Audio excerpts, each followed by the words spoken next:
नमस्कार मित्रों, thank you so much. आपने मेरे पिछले 3 वीडियो को लाइक किया, सब्सक्राइब किया और बहुत सारा सहयोग किया। मैं उम्मीद करता हूँ भविष्य में भी आप अपना ये सहयोग बनाए रखेंगे। आज हम जिस विषय में बात करना चाहते हैं वो विषय है सनातन के बारे में और अदर्स रिलीजन्स के बारे में, जो हमको बचपन से एक चूरन चटाया गया है कि हिंदू, मुस्लिम, सिख, ईसाई आपस में सब भाई भाई, जो कि पिछले 75 साल से हमारी किताबों में हमारी जनरेशन के बाद जनरेशन को यही पढ़ाया गया। परंतु यथार्थ में उसकी सच्चाई बहुत अलग है। एक सनातन के साथ जो कि धर्म है उसके साथ मजहब का कंपैरिजन नहीं किया जा सकता है, वो सरासर गलत है। परंतु टेक्स्ट बुक में जो पढ़ाया जा रहा है उससे पीढ़ी दर पीढ़ी हमारे बच्चों को एक गलत शिक्षा प्रणाली के तहत ट्रेन किया जा रहा है ताकि भविष्य में वो अपने धर्म से कट जाएं। तो मैंने कुछ 4 पॉइंट लिखे हैं यहाँ पर, जिसमें ये पता लगता है कि सनातन और अदर जो रिलीजन्स हैं, जो दूसरे रिलीजन्स हैं, सनातन एक धर्म है जो अपने आप में संपूर्ण है। धर्म की व्याख्या के लिए मैं एक अलग से वीडियो बनाऊंगा, परंतु मैं आज सबको समझाने के लिए एक छोटा सा वीडियो बनाना चाहता हूँ जिसमें कुछ पॉइंट्स हैं। जिस पॉइंट्स में सबसे पहले हमें ये समझना पड़ेगा कि सनातन अपने आप में एक संपूर्ण विश्व के कल्याण की भावना से काम करता है। अदर रिलीजन, जो रिलीजन है अब्राहमिक रिलीजन जो है, वो विश्व कल्याण की भावना से काम नहीं करता। ये एक सबसे बड़ा डिफरेंस है। तो उन डिफरेंसेस को आइए चलिए हम बात करें इस डिफरेंसेस की। हिंदू धर्म जिसको हम सनातन कह सकते हैं, हिंदू कह सकते हैं, और जो हम अंतर की बात कर रहे हैं, सबसे पहले हमें समझना पड़ेगा कि जो हमारा हिंदू धर्म का जो टाइम साइकिल है, टाइम है, वो साइक्लिक है कि पहले जन्म होगा, फिर वृद्धावस्था होगी, मृत्यु होगी, फिर बाद से पुनर्जन्म होगा। तो एक साइक्लिक टाइम है ये जो टाइम है। परंतु अब्राहमिक रिलीजन में लीनियर है, एक बार यहाँ से शुरू होकर यहाँ पे खत्म हो जाए, मतलब यहाँ पे जन्म होगा, उसके बाद यहाँ मृत्यु हो जाएगी। तो आपका एक साइक्लिक है, उसमें कोई चेंज नहीं है। दूसरा जो बात कर रहे थे साइक्लिक के बाद है रीबर्थ की। सनातन हमेशा रीबर्थ में, पुनर्जन्म में विश्वास करता है, और पुनर्जन्म, भगवान के अवतार भी पुनर्जन्म के तहत ही होते हैं।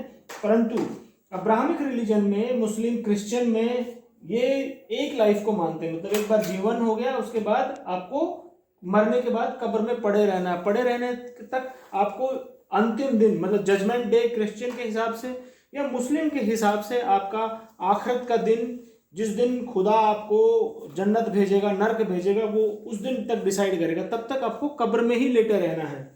परंतु यहाँ पे आप पुनर्जन्म की व्यवस्था है, जहाँ से पुनर्जन्म में आप एक जन्म के बाद दूसरा जन्म ले सकते हो। तीसरा जो है God with in the world, संसार में कहीं भी ऐसी कोई व्यवस्था नहीं है जिससे कि भगवान इस संसार से बाहर हो। हर एक प्राणी में, प्राणी मात्र में भगवान निमित्त है, वो उसके अंदर मौजूद है। जो हमारे संस्कार हैं, हमारे जो धर्मशास्त्र हैं, ग्रंथ हैं, हमको ये बताते हैं कि भगवान स्वयं इस संसार में उपस्थित है, चाहे मूर्ति के रूप में हो, चाहे किसी प्राणी के रूप में हो। परंतु अब्राहमिक रिलीजन में, मुस्लिम और क्रिश्चियन में, उनका जो गॉड है या अल्लाह है वो संसार से बाहर कहीं, मुस्लिम के हिसाब से वो कहीं 7वें आसमान पर बैठा हुआ है। वो बात करने के लिए भी उसने अपने एक पैगंबर भेजा था, खुद से कोई डायरेक्ट बात नहीं की, परंतु उसने पैगंबर के थ्रू बातचीत की। ऐसे ही क्रिश्चियनिटी में उसने खुद से बात नहीं की, खुद से कोई मैसेज नहीं दिया, अपने सन ऑफ गॉड, भगवान ने अपने बेटे को भेजा, ऐसा इनका मानना है। तो ये मानते हैं कि अल्लाह या गॉड इस वर्ल्ड से बाहर है, वो कहीं से दूर से 7वें आसमान पर बैठा हुआ, किसी तख्त पे बैठा हुआ है जिसको फरिश्तों ने उठाया हुआ है, वो वहां से ऑब्जर्व कर रहा है वर्ल्ड को। चौथा है कर्मा। हिंदू धर्म में गीता क्या कहती है कि कर्मण्येवाधिकारस्तु मा फलेषु कदाचनम, कि जैसे आप कर्म करोगे उसी प्रकार के आपको फल की प्राप्ति होगी, कि आप कर्म करिए, फल की चिंता मत कीजिए। मतलब जैसा व्यक्ति आप काम करेगा, जैसे कर्म करेगा, उसको उसी हिसाब से फल की प्राप्ति होगी। लेकिन अब्राहमिक में, मुस्लिम और क्रिश्चियनिटी में कर्म फल का कोई सिद्धांत नहीं है। वहाँ पर बिलीवर और नॉन बिलीवर, मतलब मुसलमानों में या इस्लाम में, मतलब इस्लाम या मुस्लिम वर्सेस अदर्स, क्रिश्चियनिटी में क्रिश्चियन वर्सेस अदर्स की भावना है। या तो आप क्रिश्चियन हैं या आप मुस्लिम हैं तो आप सही हैं, आप जन्नत जाने के अधिकारी हैं। चाहे आप कितने भी खराब कर्म करते हो वो कोई मैटर नहीं करता। यहाँ पे कोई उसका परिकल्पना नहीं की गई है कि कर्म और कर्म के फल की कोई परिकल्पना नहीं की गई है।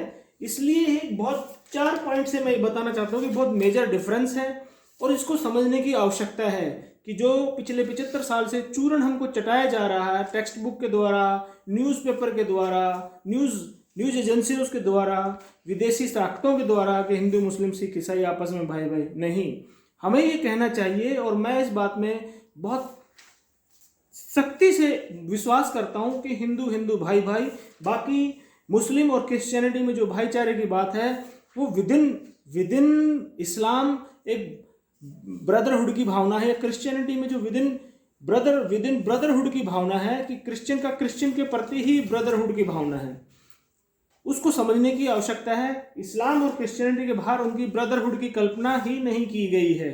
तो इसलिए मैं सभी से आग्रह करूंगा कि कृपया अपने विचार मेरे को ज़रूर बताएं ताकि मेरे को मोटिवेशन मिले और मैं अच्छे अच्छे वीडियोस बना के आपके सेवा में लाता रहूं। बहुत बहुत धन्यवाद। नमस्कार।